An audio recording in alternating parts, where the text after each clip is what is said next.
Welcome back to the channel, and thank you very much for the overwhelming response that I got from my first Be Careful video. A lot of people understood what I was talking about. People shared how they felt after they were burnt by their friends or their family members, and I could totally resonate with that because I've been through similar situations and I know how that feels. So thank you so much for pouring in your support. Thank you for sharing. Thank you for opening up and sharing your experiences with us. And some other things that were mentioned as well that I didn't mention in my video about not sharing included church members. Sometimes you go to prayer meetings, they're small groups, and you discuss some confidential information in the name of sisters, I want you to pray for me. Brothers, I want you to pray for me. And then you realize that same information has been shared outside of that little circle. And that kind of betrayal can really hurt somebody. So be careful in that scenario as well. Also with family members, even some people mentioned husbands. Sometimes you don't want to tell your husband everything or you tell your wife everything because you know maybe in the past in a vulnerable situation that has been thrown back in your face, or you just don't know if he's going to share with his extended family and you want to protect that information. You don't want it to go beyond the two of you or beyond the scenario that it is right now. So it's interesting. It's interesting how people have actually enlightened me as far as this is concerned. And I truly appreciate that. Another thing you shouldn't share is do not share when you're debt free, because now to some other people, you'll become an ATM. They won't understand when you say, I cannot help you with this or I cannot do that because you went and did a debt-free scream, or you went ahead and shared in your social media that you're now debt-free. It is an amazing thing to accomplish. Please don't get me wrong. Don't get me wrong. I'm not trying to tell you to walk on eggshells. I'm not trying to tell you not to share your information.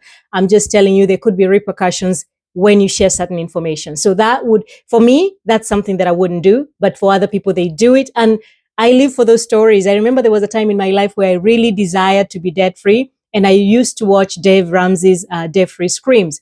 And I would watch for like a whole afternoon, just people sharing their stories, how they were in debt and now they've paid off their debt and they're excited about it. And it motivated me. So I understand when people want to share. I just want you to know that that could come with some other things that you didn't expect.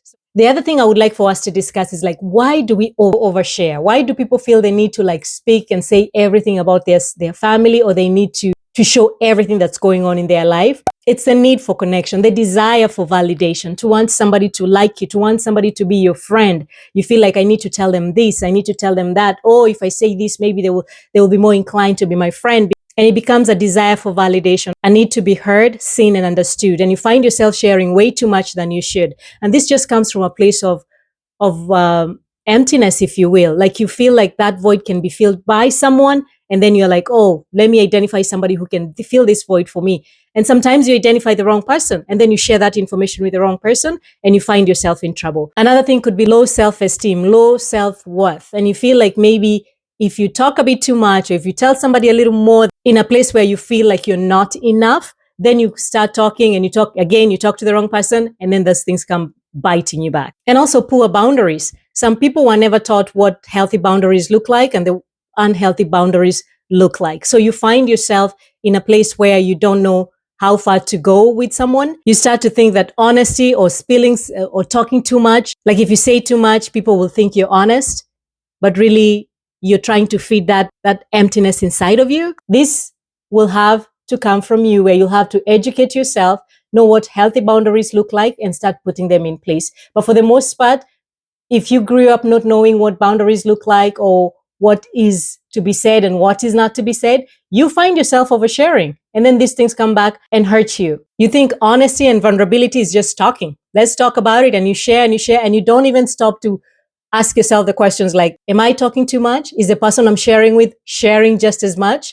That's usually my gauge. When I start talking and I start saying things to someone and I notice that they're not saying anything back to me as far as that subject is concerned, that's the part I start to reel myself back in. And I'm like, wait a minute, this is a bit too much. I've told them all these things about me. I've told them all these things about my plans, and they are not telling me the same, or we are not sharing, because it's supposed to be a mutual understanding. It's supposed to be a mutual exchange. If I'm sitting here telling you about how I'm going to start a business or how I've started a business and this is what I'm doing, and I feel like you're not sharing just as much, I usually start to check myself and I'm like, wait, what am I saying that's not being heard? Or what am I saying that's making this person not open up? And then I I change gears. It's also a trauma response. Sometimes you just talk, try to control the narrative before you get judged, because you assume everybody's going to judge you based upon whatever.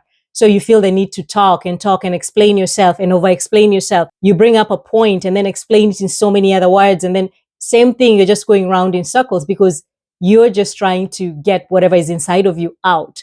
And then you choose, this is the channel that you're going to do it. It's not healthy. Again, it goes back to just us knowing what the healthy boundaries are, and then healing ourselves before we start talking, healing ourselves before we start sharing, because some of that sharing is definitely trauma. Some of that sharing is just a response to what we're feeling inside. And sometimes it could be emotional immaturity. You're unable to regulate yourself and know who you're talking to and what you're supposed to say to that person. And you just start sharing and sharing and sharing, not knowing when to pause, not knowing when to stop, because you feel like, hey, if I don't say it now, I might not get a chance to say it again. And you just keep talking and talking and talking. And then you go back and sit down and you're like, oh, I think I say too much. And I think most of us have had that feeling where you've talked or you've been invited to a party or you've gone out on a date with someone and then you overshare. You feel like you've overshared. And I remember when my husband and I were dating, we went on a date. And then after the date, he phoned me back to find out if he had said too much, because he felt like he had been talking and talking and talking and talking. I didn't feel that way, but for some reason, he felt that he had talked too much. Sometimes you say things to people, and if you're not careful, you'll go a little bit overboard, especially if the conversation is exciting, if the people are interested in what you're saying, and you don't even stop for a minute to say, wait a minute, I've been talking too much. Let me let this other person speak, or let the group speak. And you just keep going and going and going. And half the time, we all come back to our senses and start wondering, did we say too much? Did I need to say that? Did I give other people space to speak as well? I'm still in the learning process. I'm still progressing, but I'm getting better. But I've been in that place where I felt like that was a bit too much. So what can we do to avoid this? This feeling where after you've spoken to someone and you feel like that was a bit too much. What can we do to avoid this rant that we go through all the time? Number one, I'd say pause before you speak. Think twice. Look at the person that you're about to share information with. Look at the media that you're about to share information with and decide whether that's what you want to do. Pause. It doesn't have to be shared in real time. Know the difference between vulnerability and oversharing.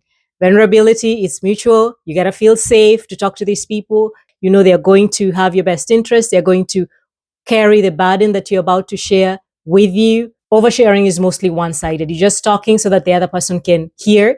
And as much as it's okay to dump onto someone sometimes, just to open your mouth and vent, be very careful who you're venting it out to. Also, heal the need for oversharing. Heal whatever is behind the oversharing. If it's low self-esteem, if it's low confidence, if you're trying to get friends this way, or if you're trying to achieve something by oversharing, you need to heal that little girl or that little boy first. Make sure that need is met before you start opening your mouth and sharing, and then you find yourself sharing to the wrong people. If you're having a difficult situation or a difficult scenario, process privately before you start sharing. And this I've said, that's why I say speak to God. Speak to your plants, speak to your pets in private. Talk it out with yourself before you start talking to other people. That will give you time to identify the people that you can share with and the people that you know may have the solution for whatever you're going through. So process everything in privacy. Cry if you have to cry. Vent to your dog if you want to. Vent to your plants if you want to. But make sure you're doing that in a private, safe space before you open your mouth to other people. And then be very careful with your boundaries. Make sure whatever you're sharing is something that you want to be out there. And if you look at it 1 year down the road, you'll be okay with it. Always say, before you post, you look at a post and you're being vulnerable and you're sharing whatever you're sharing. Make sure right after or after all of this kerfuffle that's going on within yourself has gone away, are you still going to be okay with facing this person that you shared this with? Are you still going to be okay with seeing this post on social media? I was following this couple a little while ago on Facebook, and it was a husband and a wife. They were what do you call it? These people, multi-level marketers. So they had this long list of people that were under them, and then they started to beef with each other, and there was a child situation, like a child custody battle, and they decided to bring it on Facebook. And they were just going all out. And everybody in the group was like, please take this to this, make this private. We don't need to know who had the baby this weekend and who went to pick up the baby and you yelled at her. And it was a very private issue that was being shared publicly and had so many gateways to come back and really mess these people up. Eventually, they did work out their differences and they went back together. But then again, every now and then you'll get this reminder from Facebook telling you, this is what happened on this day. This is the post that you commented on this day. So that devil just keep rearing its ugly face every now and then. Have you been in a situation where you've overshared too much and then you're wondering, why did I say that? Please comment in the section down below. I'd love to hear your story. And until next time, bye.